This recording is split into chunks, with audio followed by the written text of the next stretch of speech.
অতিথি হিসেবে উপস্থিত আছেন ধামরাইয়ের গণমানুষের নেতা, সাবেক 3 বার উপজেলা চেয়ারম্যান, ধামরাই উপজেলা বিএনপির সম্মানিত সভাপতি, বিএনপি জাতীয় নির্বাহী কমিটির অন্যতম সদস্য জনাব আলহাজ মোহাম্মদ তমিজউদ্দিন সাহেব। আরো উপস্থিত আছেন ধামরাই উপজেলা বিএনপির সাধারণ সম্পাদক, ঢাকা জেলা বিএনপির সিনিয়র যুগ্ম সাধারণ সম্পাদক আলহাজ জনাব মোহাম্মদ শামসুল ইসলাম সাহেব। আরো উপস্থিত আছেন ঢাকা জেলা কৃষক দলের সদস্য সচিব, সভাপতি, কেন্দ্রীয় কৃষক দলের নেতৃবৃন্দ, ধামরাই উপজেলা বিএনপি অঙ্গ সংগঠনের নেতৃবৃন্দ, সবাইকে জানাই আমার সালাম, আসসালামু আলাইকুম।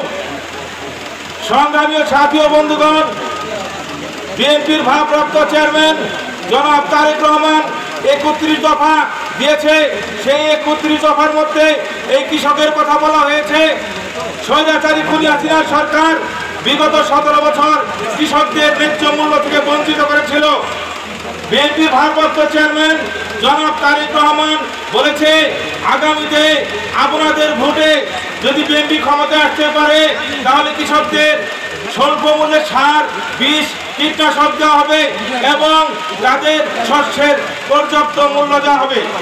সংগ্রামী সাথী ও বন্ধুগণ, আপনারা জানেন বিএনপি বাংলাদেশের একটি সর্ববৃহৎ রাজনৈতিক দল। আমাদের মাঝে রাজনৈতিক প্রতিযোগিতা থাকতে পারে, মত পার্থক্য থাকতে পারে, দল আমাদের একটাই, সেটা হলো বিএনপি। নেতা আমাদের একজন, সেটা তারেক রহমান, নেত্রী আমাদের একজন বেগম খালেদা জিয়া। কিন্তু আমাদের সকলের উদ্দেশ্য, লক্ষ্য এক অভিন্ন। সংগ্রামী সাথী ও বন্ধুগণ, আমি বলতে চাই বিগত 17টি বছর বাংলাদেশের লক্ষ লক্ষ নেতাকর্মীর নামে মিথ্যা মামলা দেওয়া হয়েছে। হাজার হাজার নেতাকর্মীকে মিথ্যা মামলা দিয়ে কারাগারে বন্দী করে রাখা হয়েছিল। সংগ্রামী সাথী ও বন্ধুগণ, বাংলাদেশের শত শত নেতাকর্মীকে এই হায়না পুলিশ নির্বিচারে গুলি করে হত্যা করেছিল। সংগ্রামী সাথী ও বন্ধুগণ, আমি বলতে চাই এই 17 বছর যারা আন্দোলন সংগ্রামে মাঠে ছিল তারাই আগামীতে বিএনপির নেতৃত্ব দেবে, এতে কোনো কাউকে ছাড় দেওয়া হবে না।